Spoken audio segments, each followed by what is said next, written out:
The next question from Martha Shanahan. It's to you, Representative Ryan. One of the towns in your district, Montville, has seen two large industrial companies, AES Thames and WestRock, leave town in the past 5 years. Do you think that there's anything that you could have done in your seat to keep those jobs there and to keep those property taxes there? And if so, what? We did. Obviously, that was something that was important to us. Having seen those two facilities, in one case, AES Thames, we actually saw build, and WestRock had been there in one form or another over a number of years. They kind of did it quietly, didn't kind of give us much notice of what was happening. I believe they did talk to the governor's office, talk to Kathy Smith about what the state we could be doing. I think there was a de-emphasis with AES Thames on the use of the coal and the energy that was produced at that plant. And then WestRock just didn't need as much energy, so that kind of didn't allow them to pay the rate that AES Thames required to be able to stay here. And WestRock has had problems across the country. I think most paper products have had some issues wherever the plant might have been. So we did make that effort. We did recently get some, we're trying to help the town. We did recently get some bonding money to help the town pay for some of the things that the town require now to help try to compensate for some of that. Fortunately, the mayor has done a good job, and the town council has done a great job of having to present a budget that took into account the loss of that revenue, but they're still looking at other things that couldn't occur in the town to bring in more revenue. We're trying to help work with them.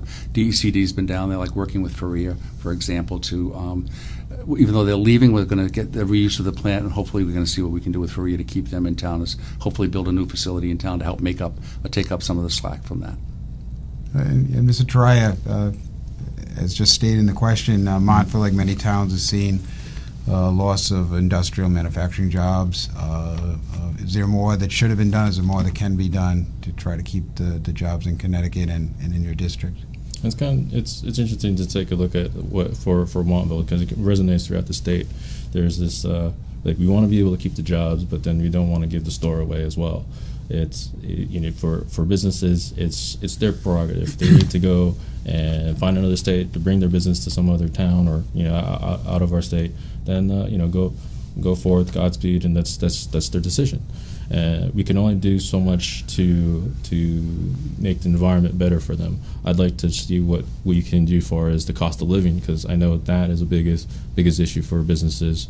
I talked to small business owners, and I asked them, it's like, okay, if you were here in Connecticut, say now, like instead of starting your business 10, 15 years ago, would you open your business? Would you still open this pizza parlor? And they're like, no, I wouldn't even consider it, because it's just the way where their overhead costs and maintaining their current revenue it's so difficult now.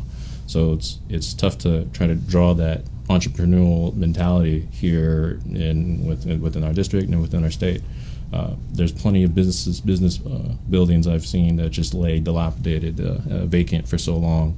And I know Montville recently just stated that they have, say, $1 million worth of back taxes that they're not going to actively pursue.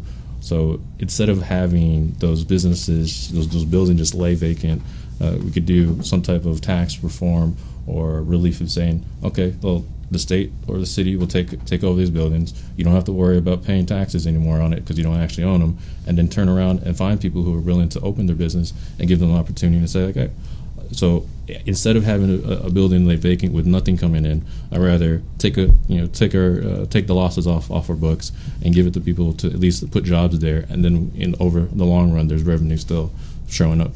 Plus, it gives the town a better curb appeal, a facade, because now we have active businesses here.